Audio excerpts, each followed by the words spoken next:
I'm very honored. I wish to start by saying that it's such a great honor and privilege to be present here amongst all of you and to share a few thoughts on this book. യൂനിസാർ പറഞ്ഞത് കണക്ക് ഒരു 20 രാജ്യങ്ങളിലും present ചെയ്തിട്ടുണ്ട്, പക്ഷേ ആദ്യമായിട്ടാണ് ഇന്ത്യയിൽ present ചെയ്യുന്നത്. And therefore I'm very, very happy to do it first in Kerala, which is, I still consider, my homeland. So thank you very much for coming and for making this a memorable occasion. So I want to first acknowledge my co-authors.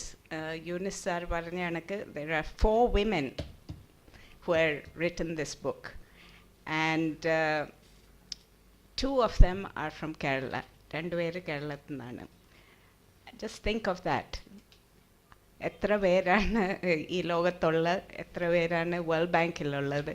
അതിൽ നിന്ന് 4 ഓത്തേഴ്സിൽ നിന്ന് 2 പേര് മലയാളികളാണെന്ന് പറയുന്നത്, അതും Malayali women ആണെന്ന് പറയുന്നത്, അതിലൊരു പ്രത്യേകത ഉണ്ട്. It's not only a coincidence. I think it reflects what has happened in Kerala. It reflects the education that has been central to Kerala's transformation. അതിൽ ഒരാൾ എലിസബത്ത് നൈനൻ മലയാളിയുമാണ്, സൗത്ത് ആഫ്രിക്കനുമാണ്. So Africa and Malayali.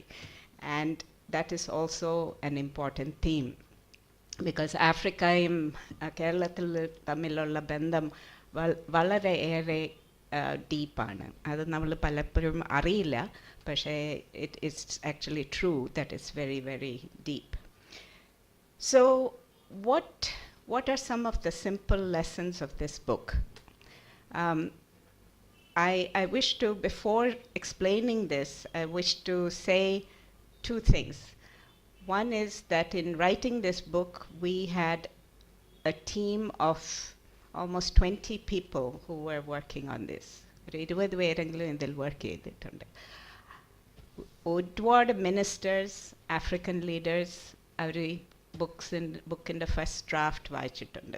അപ്പോൾ അവരുടെയൊക്കെ കോമെൻസും ഇതിൽ ഉൾക്കൊള്ളുന്നുണ്ട്. And I'm really very deeply honored that ministers, politicians, academics, they have taken the interest to read this book and to give their comments. And I don't know whether that would have happened in other countries, but it has happened in Africa, and that is one of the reasons that I very much like working on Africa also. So this book took about 2.5 years, ഒരു 2.5 വർഷം എടുത്ത് ഈ പുസ്തകം തീർക്കാൻ, because ഇതിലുള്ള data collect ചെയ്ത് analyse ചെയ്യാൻ, അത് കമ്പാരബിൾ ആക്കാൻ, അത് കൺസിസ്റ്റൻ്റ് ആക്കാൻ ഒരുപാട് സമയമെടുത്തു. But so what are some of the lessons? എന്താണ് the key lessons? Yunus sir പറഞ്ഞ കണക്ക് നമുക്ക് പലർക്കും ആഫ്രിക്കയെ പറ്റി ഒരുപാടൊന്നും അറിയില്ല. We have a general knowledge about it. Some people know a bit more, but many people don't know. So the first lesson is that Africa is very differentiated now, very different groups of countries. In our book we say there are at least 4 groups of countries who have done, some have done better in education and some have not. ഒരു group of countries, east Africa, south Africa, southern ആഫ്രിക്കയിൽ അവരാണ് കുറച്ചുകൂടെ advance ആയത്.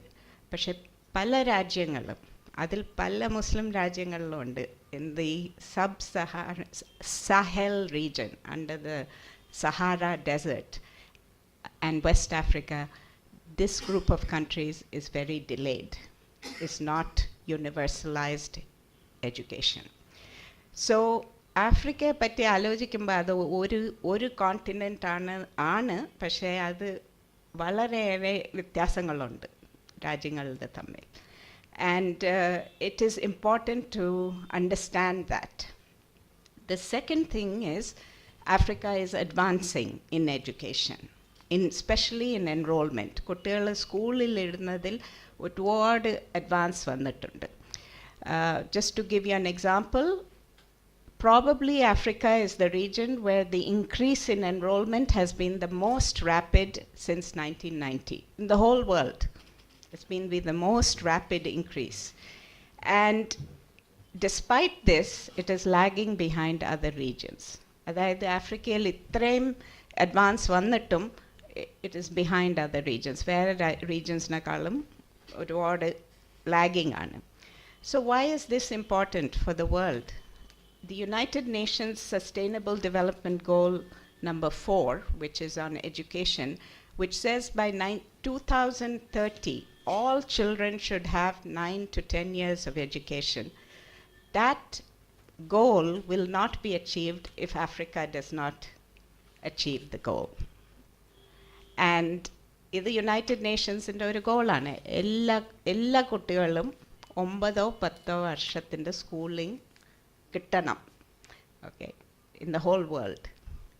Africa, if Africa does not achieve it, this goal will not be achieved for the world.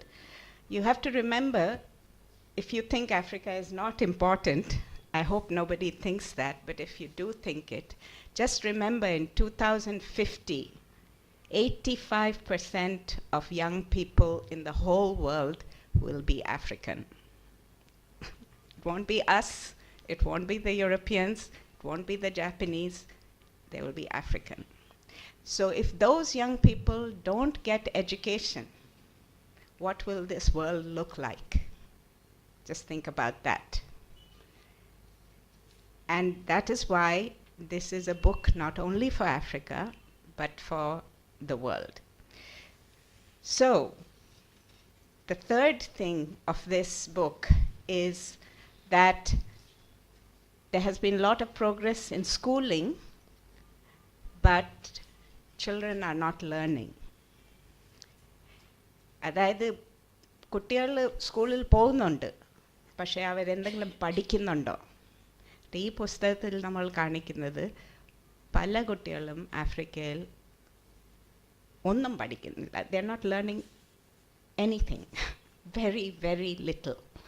So in the last century, when you said a child is going to school, you assumed the child is learning. The child will become educated. That's what we assumed. But now we see in many parts of the world, you can go to school even for 10 years and learn almost nothing. And that is the data that is coming out in many parts of the world. And that shows there is a real crisis in the world on education. So, we say in this book, there is a very deep learning crisis in Africa, but also in other parts of the world. If children at the end of grade 2 cannot do single-digit addition, or if they cannot read a sentence, or if they're not able to read a paragraph at the end of grade 4, standard 4, then what have they learned in school? And this is the reality, and we have shown evidence from many, many countries. അതായത് പല കുട്ടികളും fourth standard എത്തുമ്പോഴത്തേക്ക് ഒരു paragraph വായിക്കാൻ കഴിയണം. Okay, with comprehension. പക്ഷേ 80% കുട്ടികൾക്കും അത് പറ്റില്ല. Why is that important? Because afterwards they have to read textbooks, and if they cannot read a paragraph, they will not be able to use even the textbooks. So we think this issue, why the book is called Schooling for Learning, Schooling with Learning, is that it's not enough to put children in school, you have to make sure they're also learning. And by casting a floodlight on Africa's situation, we are also saying that let's look at the situation around Africa also. Is this true of other countries also? The next thing I want to say is that this study is based on a lot of data, and it is probably a little technical, but we have not said anything in it which is not based on data. അല്ലാതെ അതിൻ്റെ അർത്ഥം data ഇല്ലെങ്കിൽ, സ്റ്റാറ്റിസ്റ്റിക്സും ഇൻഫർമേഷനും ഇല്ലെങ്കിൽ നമ്മൾ എഡ്യൂക്കേഷനെ പറ്റി ഒന്നും എഴുതിയിട്ടില്ല ഈ പുസ്തകം. We have done it based on data. അപ്പോൾ എന്തൊക്കെ ഡേറ്റ ആണ് യൂസ് ചെയ്ത്? We have used learning assessments എന്ന് വെച്ചാൽ test, independent tests of children, 96 of them. We analyzed data for 48 countries. We did household survey analysis. We used administrative data. We used UNESCO data. That's why it took 2.5 years, because also we had to make sure that the data is very good. So the conclusions in this book are really based on hard facts. പലപ്പോഴും നമ്മൾ എഡ്യൂക്കേഷനെ പറ്റി സംസാരിക്കുമ്പോൾ അത് നമ്മളുടെ ബിലീഫ്സിനെ പറ്റിയായിരിക്കും, അല്ലെങ്കിൽ നമ്മളുടെ opinions, or some of them are important but they are not necessarily data, sound data. If we look at the health sector, we know that if a child, doesn't reach a certain height or a certain weight by a certain age, then that child is not progressing, right? And the doctor will prescribe certain things. അതായത് ഒരു കുട്ടി വളർന്നില്ലെങ്കിൽ നമുക്കറിയാം, പൊക്കം വയ്ക്കുന്നില്ലെങ്കിൽ, wait വയ്ക്കുന്നില്ലെങ്കിൽ നമുക്കറിയാം എന്തോ പ്രശ്നമുണ്ടെന്ന്, and it needs some attention. But when it comes to education and learning, do we have that kind of knowledge? And most systems don't have that kind of knowledge, because we don't have independent knowledge of whether the children are learning. കുട്ടികൾ പഠിക്കുന്ന എന്തെങ്കിലും അവർക്ക് അറിവുണ്ടോ, skills ഉണ്ടോ എന്ന് അതിനെപ്പറ്റി നമുക്ക് information ഇല്ല, data ഇല്ല. The only information we have is class tests or examinations. That's how parents usually judge whether the child is doing well or not. And that is inadequate. അത് വെച്ചിട്ട് നമുക്ക് പറയാൻ പറ്റില്ല whether the child is actually learning or not. And one of the arguments of this book is that we need to know more about whether children are learning. Then second standard, fourth standard il kuttigal oru minimum padichillengi they will not be able to continue even if they remain in school. There is no point in finding out in grade 9 or grade 10 that a child has not learnt something. It's too late. So early grades is extremely important. The issue is that why is it we don't know? Now before we knew that the teacher could assess, and the teacher is well trained. But in the last 30 years, what has happened is that a large number of children have come into school. They are first generation learners. The question is whether the children who are coming into school, whether they have the background. And they don't, because they're poor children, they're first generation learners. The teachers are poorly trained, and the system has not expanded to support the schools, inspectors, textbooks, and so on. So we have a crisis because everybody has to get education, and our system is not coping with that. So this brings me to the situation in Kerala. Keralathinte sthiti endana? Is it like Africa, or is it different? Okay. And I think we have to say we don't know really. Of course, some things we are much better. All our children complete 10 years of schooling, maybe even 12 years of schooling. And Keralathile situation was such, I think 1980 then we had universal basic education, which is 30 years ahead, 40 years ahead of the rest of the country and even many parts of the world. But are the children learning? How much are they learning? Who is learning? എല്ലാവരും സ്കൂളിൽ പോകുന്നുണ്ട്, എത്ര പേരാ എന്ത് പഠിക്കുന്നത് അതിനെപ്പറ്റി നമുക്ക് അറിയാമോ യഥാർത്ഥത്തിൽ? ഞാൻ 2-3 പേരുടെ അടുത്ത് ചോദിച്ചു, എൻ്റെ അറിയുന്ന ആൾക്കാരുടെ അടുത്ത് ചോദിച്ചപ്പോൾ, ഇപ്പോൾ 2ാം ക്ലാസ്സിലെ കുട്ടിക്ക്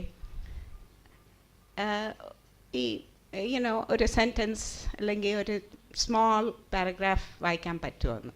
അപ്പം മിക്കവാറും പറയുന്നത് ഒരു 20-30%, ചിലർ 40% കുട്ടികൾക്ക് വായിക്കാൻ പറ്റിയില്ലെന്നാണ് അവർ പറയുന്നത്.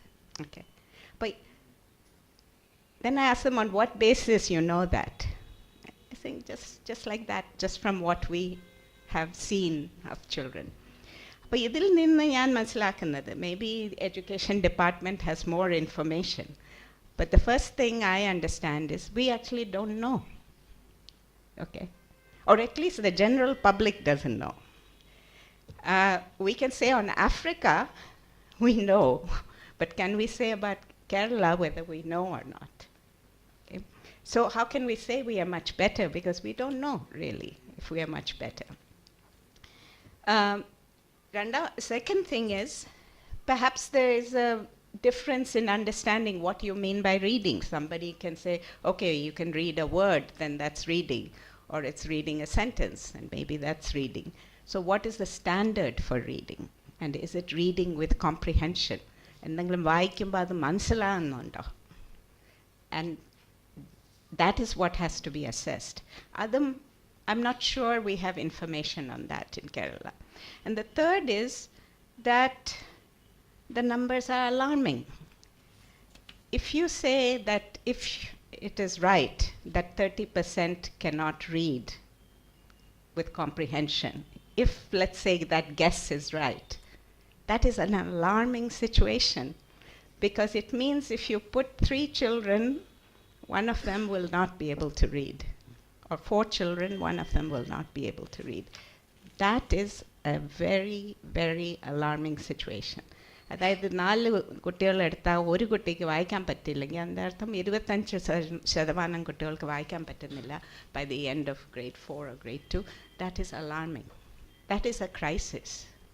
That is like saying that children are stunted or they are malnourished. And so what I want to say is that we need to understand what is the real quality of our education using data that can be independently assessed. അത് മാത്രമല്ല, these are just basic skills. ഇത് വെറും വായിക്കുന്നതും doing simple addition, subtraction, these kinds of skills. അത് മാത്രമല്ലല്ലോ നമുക്ക് കുട്ടികൾക്ക് ആവശ്യമുള്ള.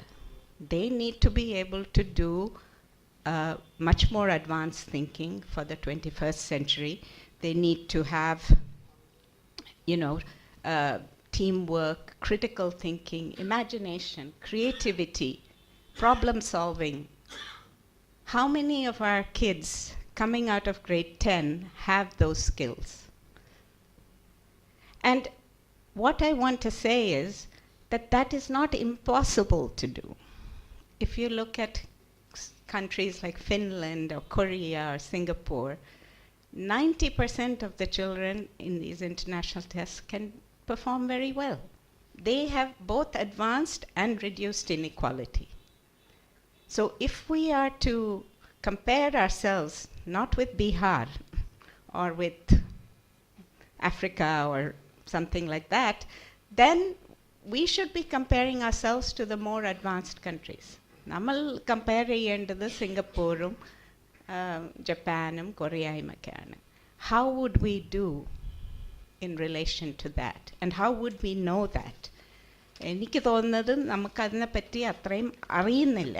Actually, we don't have the information.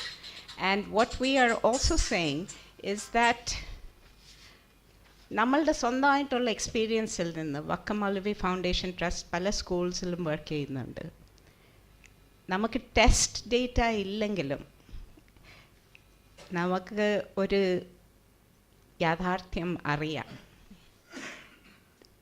പാവപ്പെട്ട കുട്ടികൾ പോകുന്ന സ്കൂളുകളിൽ അവർ അധികം ഒന്നും പഠിക്കുന്നില്ല. They're not learning, not because they're not smart, they're smart, but they're not being, their home environment is poor, they're not being taught well. Can you turn that off? And then the issue is then, how do we change that situation? So we say in this book that if there is a tsunami or an Ebola crisis, then everybody understands It's a disaster, and we must deal with it. Tsunami vannal, Ebola crisis vannal, everybody understands. But the learning crisis is silent and invisible. So we will see the effects of that only 20 years from now, 30 years from now. But the time to act is now, because otherwise these children, they will be in the world for 20, 30 years and will not have a future. അതേ സമയത്ത് I'm not saying, ഞാൻ പറയുന്നില്ല you have to blindly imitate Korea or Finland. അങ്ങനെ imitate ചെയ്യുന്നൊന്നും പറയുന്നില്ല. പല പ്രശ്നങ്ങളും ഉണ്ട് ആ രാജ്യങ്ങളിലും. For instance, കൊറിയയിൽ very high level of suicides, high level of tutoring, അതൊക്കെ ഉണ്ട്, pressure on the children. But they are trying to change their system. കൊറിയയുടെ സ്ഥിതി നോക്കുമ്പോൾ കേരളത്തിനേക്കാളും എത്ര ബാക്ക്വേർഡ് ആയിരുന്നു in 1950. Actually, they had a lower literacy rate than us. So things can change if you have the right policies. So I want to now end this, because I know this has become a long statement. I want to end this by saying that I think that I have learned a lot from this book, from doing this book. But above all, I have appreciated the real friendship with African countries and with African officials, with African academics. Many have become friends. But what has struck me always is how warm they are towards India, how much they like people from India, and especially from Kerala. They know them because many have been teachers and educators. I have met many ministers who have said, I have been taught by somebody from Kerala. I have met many ministers who have said, I have studied in India. And I think those are relationships we should really nurture and foster. We are held in high regard, and we should really try to improve those relations through people-to-people contacts, and we hope that we can do that. So finally, I want to end by saying that I hope that this book will not only energize the policymakers and the public in Africa, but perhaps in its own way, it can also encourage people in India and in other countries to think about whether there is schooling for learning or just schooling by itself, just putting in kids into school. And let me therefore end with what the title of the book means, Facing Forward. Why did we choose Facing Forward? It is from a speech by a famous African politician, Kwame Nkrumah, who, after Ghana gained independence, he was asked, so which way does Ghana face, east or west? Because that was the Cold War period. And he said, we face neither east nor west, we face forward. So thank you very much.